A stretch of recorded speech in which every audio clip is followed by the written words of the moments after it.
sukses itu jangan sekali-sekali diukur dengan berapa uangmu, berapa rumahmu, berapa mobilmu, nggak ada habisnya.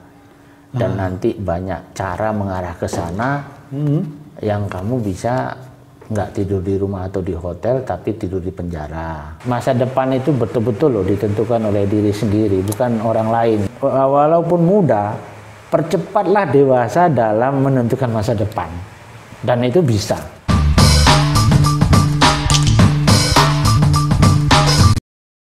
Ya, selamat sore, selamat datang di Tugu Inspirasi, membincang inspirasi dengan orang-orang hebat. Ya, di depan saya kami sudah kedatangan orang hebat yang kesekian yang datang ke kantor Tugu Media Group, yaitu Pak Rektor Macung, Profesor Asosiat Dr. Murpin Joshua Sembiring, SE MSI. Sehat, Pak? Ya, sehat. Terima kasih untuk kesempatannya. Ya, siap Pak Rektor. Alhamdulillah kita bisa sharing-sharing, bisa membahas ini tentang kisah sukses gitu ya. Ini Pak, di Tugu Inspirasi itu kita ini Pak pernah baca buku gitu Pak. Ya. Bahwa dalam buku itu ketika melihat orang sukses itu yang diapresiasi bukan suksesnya Pak, tapi bagaimana perjuangan menuju itu. Nah, kita akan membahas ini sekarang dengan Pak Rektor. Nah, ini kan menjadi rektor di kampus Macung, salah satu kampus elit, elit di Kota Malang. Sebelumnya beliau adalah rektor Widya Kartika, sekitar tahun 2009 sampai 2019. Nah, jadi tiga periode Pak ya. Dua periode sampai sama sekarang Macung kan tiga periode Pak. Ya. Di umur yang masih cukup muda, 59, tapi tetap gesit gitu Pak. Nah, ya mungkin yang ingin kita bahas ini Pak, soal dari perspektif bagaimana Pak Rektor ini bisa menjadi sosok yang umek sejak dari muda gitu loh Pak. Nah, ini beliau ini tercatat sebagai dulu aktivis suka demo Pak ya. Nah, lalu seniman ketika anggota Dewan Kesenian Surabaya. Lalu ekonom, pengamat ekonomi karena beliau faknya di situ. Dan yang ketiga, yang keempat mungkin rektor. Nah, mungkin ada lagi yang mungkin tidak saya ketahui. Nah, gini Pak, kenapa Pak kok menjadi sosok yang umek itu atau sosok yang nggak mau diam itu, kenapa Pak? Bisa dijelaskan Pak Rektor?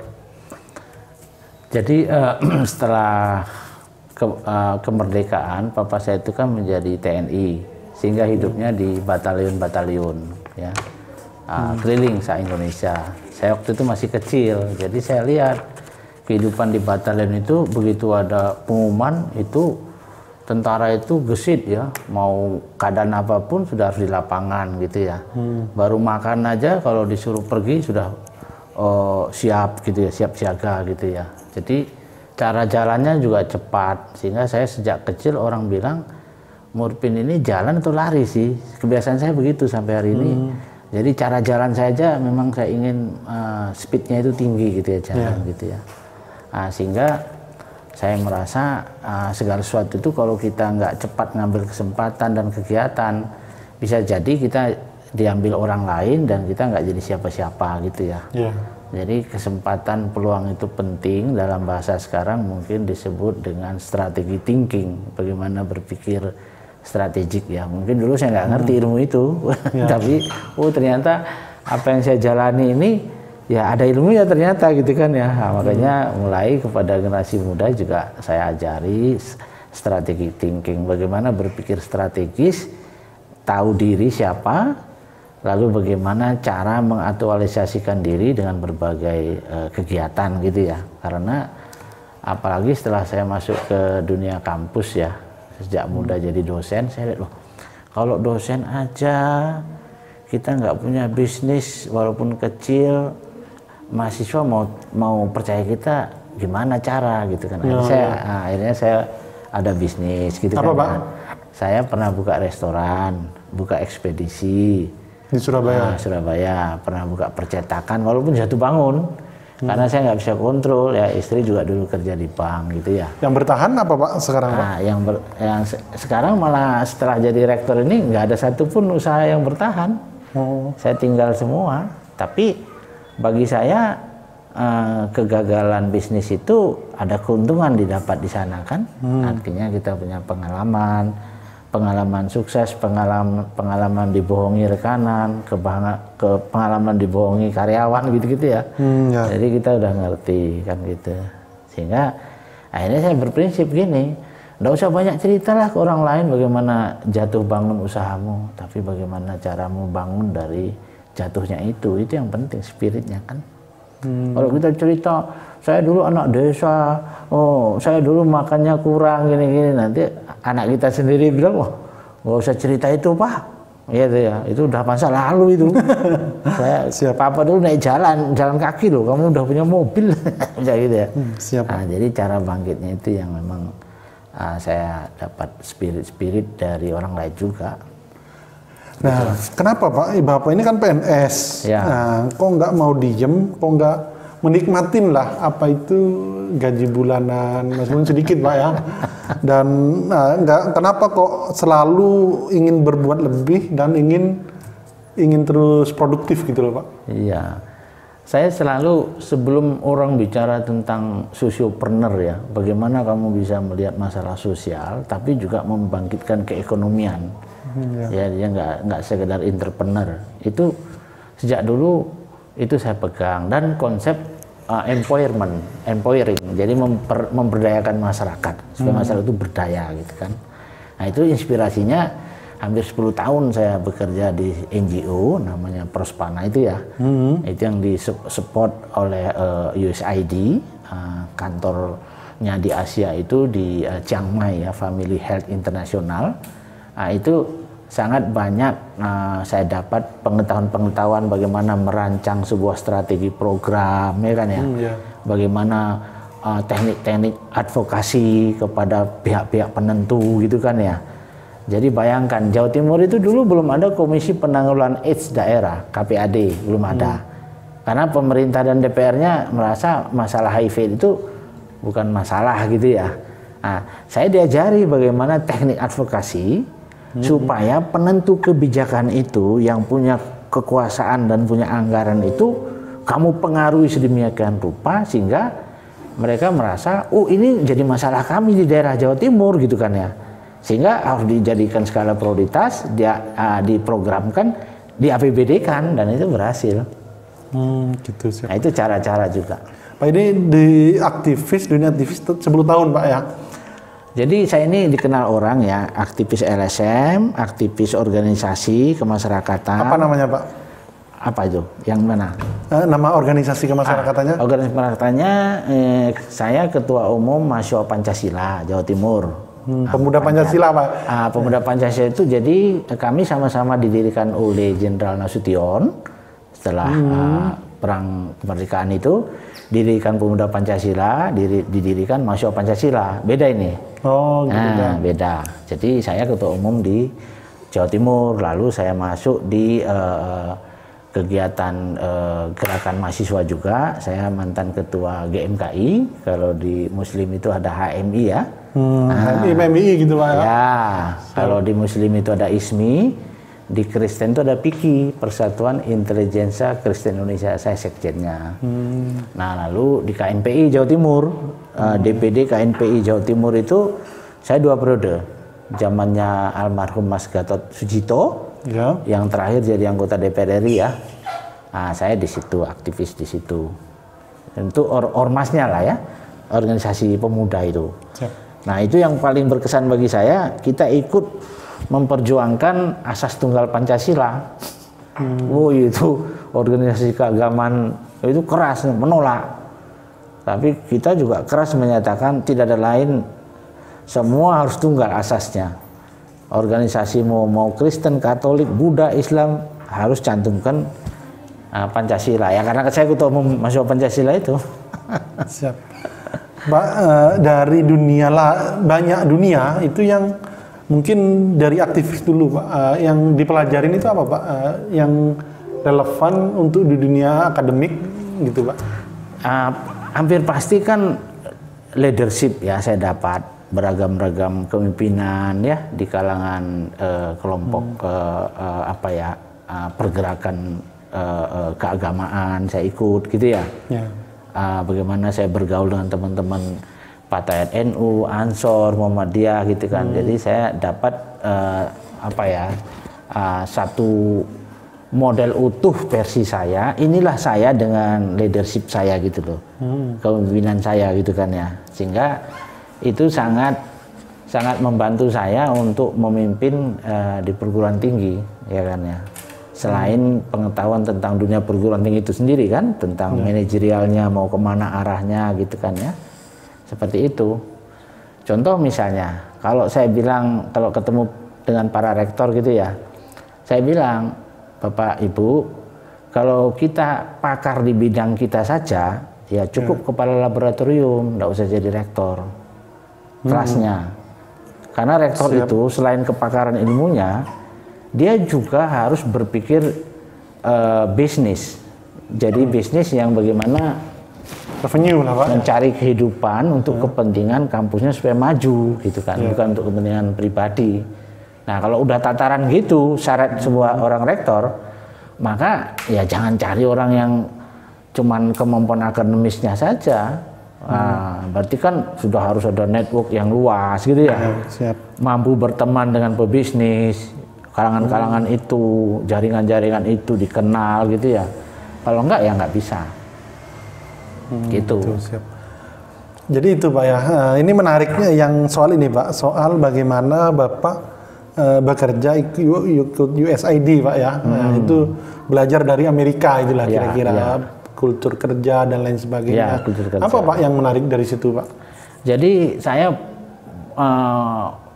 kami kan pertemuan kami itu selalu di salah satu hotel di Jakarta ya. Nanti saya ingat tuh hotelnya. Jadi kami dikurung 2 minggu di sana. Bagaimana mendesain proposal kegiatan ya yang jelas, visi misi, tujuannya, indikator prosesnya, indikator keberhasilannya itu semua benar-benar diteliti karena mereka nggak mau uangnya $1 pun hilang gitu kan, dipastikan itu. Nah itu saya rigid banget sampai kadang-kadang kami mau keluar dari hotel itu, males gitu loh. Ya, karena kok begini nggak boleh, begini nggak boleh. Tapi saya lihat ini sebuah strategi mereka gitu kan ya. Bagaimana mendaratkan sebuah program yang benar-benar tepat sasaran, nggak main-main gitu kan ya. Semua ada benang merah, benang hijaunya gitu ya. Yang lain konsep yang bagus. Saya bantu NGO kamu paling lama 5 tahun loh ya. Setelah itu kamu harus berdiri sendiri. Yakinkan pemerintahmu bahwa ini tugas pemerintahmu sebenarnya. Dan kamu harus menjadi komplementari, jangan menjadi oposan, gitu ya. Dan LSM itu di Indonesia jangan LSM yang nggak punya kerjaan, yang nganggur, gitu ya, nggak punya pendirian, nggak punya kekuatan ekonomi pribadi, lalu membuat LSM itu akan tergerus dengan sendirinya untuk nakut-nakuti pemerintah gitu-gitu kan ya. Nah, karena saya udah dapat konsep itu, saya diajari betul, akhirnya saya diminta oleh USAID untuk keliling lah ke Indonesia untuk jelaskan ke LSM-LSM misalnya di Sulawesi gitu ya. Dikumpulin di Bantimurung namanya, ada hotel di situ. Nanti itu saya ajarin tuh, halo, LSM itu bukan oposan lo ya. LSM itu melihat yang tidak bisa dilihat oleh pemerintah. Dan Anda mampu lakukan, jadi komplementari, pelengkap kan gitu ya. Itu saya ke Medan, ke Papua ya, hanya ngajarin bagaimana menjadi LSM yang putih ya, yang tidak ada profesional ya, profesional, terukur, entah ada donatur atau tidak ya. Nah gitu. Jadi jangan dikira LSM itu nggak gajian ya, kita ada gajinya. Besar Pak ya, lebih besar di dosen kayaknya Pak ya. Jauh lebih besar. Waktu itu saya dekan. Nah, dekan nggak ada apa-apanya. Dekan nggak dikasih mobil, LSM udah dikasih mobil saat supirnya. Tahun berapa itu? Tahun tak enak. Siap. Pak, dari berbagai perjalanan hidup itu yang dipakai untuk mengembangkan Macung ini apa Pak? Di antaranya? Ya, jadi Macung ini dia punya positioning yang sangat baik ya. Kita tidak bisa ingkari bahwa Macung ini didirikan oleh sesepuh kita keturunan Tionghoa, itu nggak bisa dipungkiri. Tapi mereka tekankan ke kami, ini untuk Indonesia, kan begitu ya? Ya. Macung untuk Indonesia, bahkan untuk Asia dan seterusnya lah gitu kan ya, gaungnya itu. Sehingga saya rasa Macung ini suatu perguruan tinggi. Kenapa bagus? Karena kan saya ini kan juga orang dosen Kopertis ya. Iya. Saya lama menjadi ketua forum dosen Kopertis Jawa Timur. Jadi saya tahu jeroan perguruan tinggi swasta se-Jawa Timur karena kita sering keliling. Jadi ini yayasan sebagai badan penyelenggara, ini orang yang sudah selesai dengan hidupnya, gitu kira-kira ya, ingin mengambilkan diri. Nggak ngambil uang dari situ. Nah itu. Jadi tinggal tergantung manajerial dari rektorat kan, dengan kemitraannya dengan yayasan. Nah ini luar biasa, karena masih banyak ditenggarai. Yayasan badan penyelenggara masih cari uang lewat perguruan tingginya kan. Nah, rektornya pusing, harus bayar ini, setoran ini, gitu-gitu kan. Nah, jadi artinya apa? Macung ini sangat bisa cepat maju karena mutunya pasti terjaga, karena uang kan dikelola di dalam kan ya. Iya. Gitu. Jadi dan mewah loh. Macung ini kalau termasuk perguruan tinggi yang fasilitasnya mewah, makanya sayang kalau banyak orang belum kenal gitu ya, belum tahu. Mungkin terkenal mahal Pak, sehingga sedikit. Nah sekarang mahal, kami punya analisanya, nggak mahal juga, bahkan negeri lebih mahal sekarang dari kita, prodi tertentu gitu ya, nggak mahal. Cuman definisi mahal Mas, nah ini perlu kita sampaikan ke orang tua. Iya.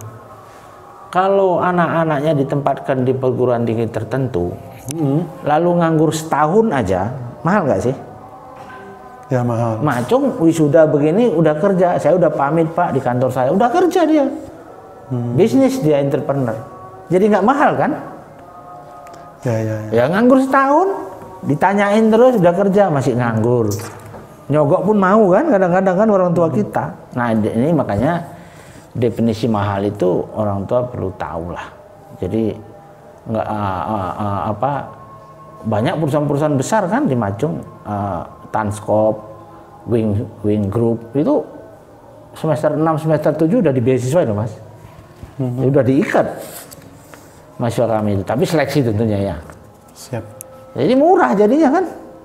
Itu. Jadi strategi promosinya kita bilang ya murah Macung. Nah, lulusan, dengan nilainya gitu Pak. Lulusan dari perguruan tinggi lain nganggur setahun 2 tahun coba. Apa enggak energi, usia, waktu, uang, mungkin berantem di rumah juga. Kamu nganggur ini apa kan gitu kan, orang tuanya itu loh. Siap. Itu. Pak, selama ini kan sudah mau 2 tahun Pak ya. Ya. Dan 2023 selesai Pak ya. Iya. Nah itu apa yang sudah dilakukan Pak Murpin Sembiring di Macung gitu Pak? Ya jadi kita ini kuatkan pondasi yang diminati oleh user ya. User itu kan sering saya bilang, mereka katakan ke saya, jarang mengatakan perbaiki kualitas akademik mahasiswa ya, saya alumni kita, tapi tolong pertahankan karakter dari alumni Macung. Loh karakter apa? Bagus, mau bekerja sama, menghormati sesama pekerja, menghormati atasan, berani berinovasi hal-hal yang baru gitu loh, beradaptasi. Itu yang mereka tonjolkan, makanya luar biasa. Dan memang kebetulan Macung sejak dulu punya program semacam karakter building ya, pembinaan karakter tuh terkurikulum Mas, bertahap. Per semester? Ya, ada tahapannya. Dan itu sudah banyaklah dicontoh oleh perguruan tinggi lain. Terakhir saya bicara di UNESA, nggak masalah itu. Bagaimana Macung mendesain pembinaan karakter mahasiswanya. Dan begini, saya selalu ingatkan, kalau kita merasa ingin maju, maka kita juga bergaul di sebuah kampus, ya kita bukan diskriminasi ya, bergaul di sebuah kampus yang ada suku tertentu yang memang cara berpikirnya udah maju. Ya salah satunya suku Tionghoa kan, gitu ya, kalau kita ingin maju, begitu. Salah satunya. Agar ini Pak ya, agar nilai-nilai itu tertransformasi dengan baik gitu Pak ya. Betul. Kenapa misalnya orang Tionghoa ini survive, mungkin keluarganya mengingatkan, kalau kita ini nggak punya apa-apa, nggak punya uang, kita nggak dihargai oleh orang lain. Jangan orang lain, saudara kita sendiri nggak remeh kita. Kalau itu harus berjuang dong. Jualan apa kek, ya itu ya, jadi marketing, jadi sales, atau kuasai ilmu dagang gitu-gitu ya. Jadi mereka itu terbentuk seperti itu. Kultur, jadi Macung itu sebenarnya kalau boleh disimpulkan bahwa nggak hanya membentuk ini Pak ya, yang intelektual dan sesuai anunya, tapi juga membentuk karakter itu Pak ya. Betul, karakter fighter ya, artinya daya juangnya gitu ya, nggak cengeng ya. Berani mandiri, itu kan di suku-suku tertentu memang dibina seperti itu, dan itu ada di Macung kan. Jadi dalam pergaulan itu kan terjadi, sangat dapat benefit Pak ya, kalau kuliah di Macung gitu Pak ya. Misalnya kenapa kami wajibkan bahasa Mandarin seluruh program studi? Karena kami tahu bahwa kalau you lulus dari teknik industri misalnya ya, nah, kamu temanmu nggak tahu bahasa Mandarin, kamu tahu bahasa Mandarin, sudah hampir pasti nanti kalau bekerja di perusahaan-perusahaan besar yang berbahasa Mandarin, kamu gajimu pasti lebih besar, dan kamu mungkin ikut dalam rapat-rapat pimpinan kan, karena berbahasa Mandarin dengan ownernya sekalian gitu, berarti kan dipercaya untuk menyampaikan message ke publik, ke pendekatan ke pemerintah gitu kan, lebih meyakinkan. Nah ini yang Macung punya kelebihan seperti itu. Nah tapi itu juga banyak godaannya.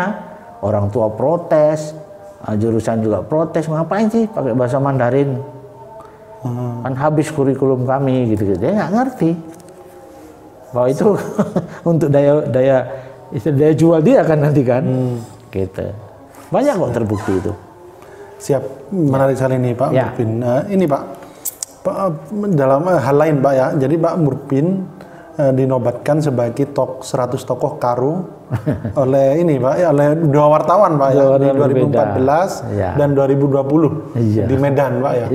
Karena Pak Murpin asli Medan, berarti keturunan Karo, Medan Pak ya, orang Karo. Ibu bapak saya suku Karo, 3 km dari Gunung Sinabung yang meletus itu. Suku Karo itu kalau di Jawa seperti suku apa Pak? Maju atau gimana? Jadi kalau kami nggak mau disebut Batak ya kadang-kadang ya, karena kami berbeda. Batak itu kan di Danau Toba, ya Marga Tobing, Sirait gitu-gitu ya. Kayak pengacara-pengacara yang terkenal itu Tapanuli. Beda kabupaten, beda bahasa. Jadi kadang kan karena saya lama di Bandung ya, orang Sunda itu nggak mau dibilang Jawa. Saya Sunda, karena dia merasa halus. Cara ngomongnya halus. Nah kami yang golongan itu. Halus. Yang halus yang di Medan Pak ya. Suku Karo. Siap. Nah itu kenapa Pak kok di 100 tokoh berpengaruh oleh 2 wartawan senior di Medan? Kenapa dinobatkan itu Pak? Saya kan awalnya si Tania Depari ini kan wartawan senior. Dia telepon, Bang, ini pemuda kita di Karo ini perlu diberi inspirasi atas kisah sukses orang-orang Karo baik di perantauan maupun di daerah gitu kan ya. Nah nanti kita buat bukunya Bang, kita bagi nih ke seluruh sekolah-sekolah kan gitu ya di Kabupaten Karo, bekerja sama dengan Bupati dan Kepala Dinas Pendidikan. Nah pertama saya kan diajari oleh cara kerjanya USAID itu, kamu nggak perlu kamu main di media, kamu tunjukkan aja karya kamu gitu kan ya. Jadi saya sempat, kenapa you pilih saya nggak ada apa-apanya kan gitu ya. Saya nggak suka, saya nolak sebenarnya itu. Tapi dia lihat abang ini agak sedikit beda katanya ya, waktu itu saya udah jadi direktur sih. Kami track record, lihat beberapa di googling itu, abang ini udah komplit lah ya di NGO, di Ormas ya. Di dunia pendidikan. Jadi ya saya pertama nggak ngasih apapun, dia cari sendiri. Mungkin dia kenal juga orang tua ya di daerah sana. Akhirnya terbitlah dengan beberapa, ada militer kan gitu ya, ada tentara, ada bukunya itu. Ada tentara, ada pengusaha, ada di luar negeri, macam-macam itu. Udah jadi di launching oleh Gubernur Sumatera Utara. Itu dianggarkan katanya dibagi ke perusahaan perpustakaan sekolah. Tujuannya supaya anak-anak di pelosok daerah pun lihat, ternyata ini kan marga Sembiring. Ternyata di perantauan kami pun bisa dong suatu saat, kan gitu kan ya. Oke, udah berjalan kan buku itu kan, udah. Berikut lagi ada lagi pendeta wartawan senior Kompas kalau nggak salah itu, yang terbit kedua itu. Ya. Dia himpun lagi. Kurniawan Sembiring. Bukan siapa namanya itu, penulisnya ada itu. Siap. Terus dia udah kenal saya, tapi kenapa harus saya lagi? Saya bilang dulu kan sudah. Saya nggak suka, saya bilang gitu kan ya. Terus nggak gitu bang, abang masih konsisten katanya kan, artinya nggak redup gitu loh, malah naik gitu kan. Terus ya sudah, saya dianu lagi, terbit lagi, di launching lagi, itu pun dibagi lagi. Nah ini saya kira pantas ditiru oleh tokoh-tokoh lain saya kira di daerahnya, misalnya di Flores, di Irian gitu ya, supaya anak-anak daerah itu lihat, aku juga bisa dong, ini bekas orang daerah kita kok bisa gitu kan ya. Jadi prinsipnya gini, kenapa dulu saya terima Satya Lencana dari Bu Menkes ya, itu lucu juga. Datang timnya 4 orang dari Jakarta. Ini kami dapat usulan dari Dinas Kesehatan Provinsi Jatim, kami seleksi dulu katanya gitu kan ya. Terus mana laporan kegiatan Anda? Kantor saya kan ada gitu, ada laporan-laporan tertulisnya. Saya tidak mau kasih. Laporan saya ini gampang sekali saya buat, yang bagus-bagus. Tapi Bapak Ibu pergi aja ke daerah yang saya layani. Waktu itu 12 kelurahan miskin di kota Surabaya saya layani di NGO saya. Saya suruh mereka ke sana pendampingan HIV/AIDS Pak ya. Ya. Sana. Pertama mereka aneh juga, gini ya, gitu caranya LSM saya bilang. Laporan sih bisa aja asal senang ya. Pulang-pulang dari sana udah 2 hari mereka analisa, ketemu lagi. Ya itu pertanyaannya, Pak Murni siapa toh sebenarnya? Maksudnya kok mau siang malam ya kan? Padahal Bapak dosen juga. Kan gitu ya, dan sebagainya. Mau ke Doli, ke daerah-daerah gitu-gitu. Ya saya jelaskan. Terakhir ya saya jelaskan. Saya ngikuti pola Gus Dur, saya bilang. Jadi saya ini diperintahkan oleh keimanan saya. Karena saya Kristen, inilah wujud keimanan saya yang nyata melayani masyarakat dengan tulus dan harus diberdayakan. Itu aja. Terus waktu itu dapat 2006 Pak ya? Kalau itu dapat apa Satya Lencana? Satya Lencana namanya itu Ksatria Husada. Satya Lencana itu level nasional. Diserahkan waktu itu di hotelnya ini, Hotel Kartika Plaza ini loh, yang sudah ganti jadi Hotel Taichi ya apa itu? Oh itu. Di Malang. Kartika Graha. Ya Kartika Graha, diserahkan di situ, lalu dibawa ke Lumajang upacaranya Hari Kesehatan. Di situ ada Wakil Presiden Yusuf Kala. Satya Lencana tuh. Siap. Level nasional. Keren Pak. Nah Pak ini Pak Sembiring sudah 59 tahun menjalani hidup lah gitu. Ya. Nah itu nilai apa Pak yang harus dipegang anak muda untuk bisa survive dan ya sukses lah kira-kira gitu Pak? Itu sama anak saya terutama 3 orang kan anak saya ingatkan. Sukses itu jangan sekali-sekali diukur dengan berapa uangmu, berapa rumahmu, berapa mobilmu, nggak ada habisnya. Dan nanti banyak cara mengarah ke sana yang kamu bisa nggak tidur di rumah atau di hotel, tapi tidur di penjara. Kan gitu ya, itu saya ingatkan. Jadi harga diri itu tidak harus dengan kemewahan dan harta. Ya kan ya? Hidup sederhana pun orang kita punya harga diri. Cirinya kan harga diri itu kan orang selalu minta pendapat kita, ya kan ya, minta apa itu ya rujukan ke kita, ya baik dia kelas atas sekalipun dari segi pangkat, dari segi kekayaan, dia minta pendapat kita. Itu kan berarti kita punya dong ya kan. Terus integritas, kamu jangan permainkan. Ya, keimanan dan agama itu harus linear dengan perilakumu sehari-hari, jangan menyimpang, gitu kan ya.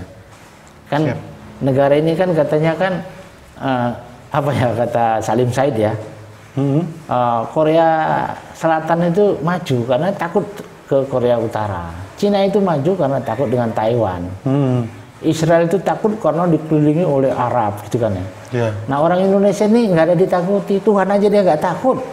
Makanya baru disumpah berdasarkan agama dia udah korupsi, ya, makanya nggak maju-maju.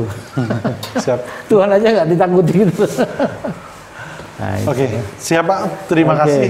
Mungkin ini Pak, closing statement Pak tentang bagaimana mungkin maju ke depannya atau bagaimana untuk anak muda lah Pak yang mulai karir gitu Pak.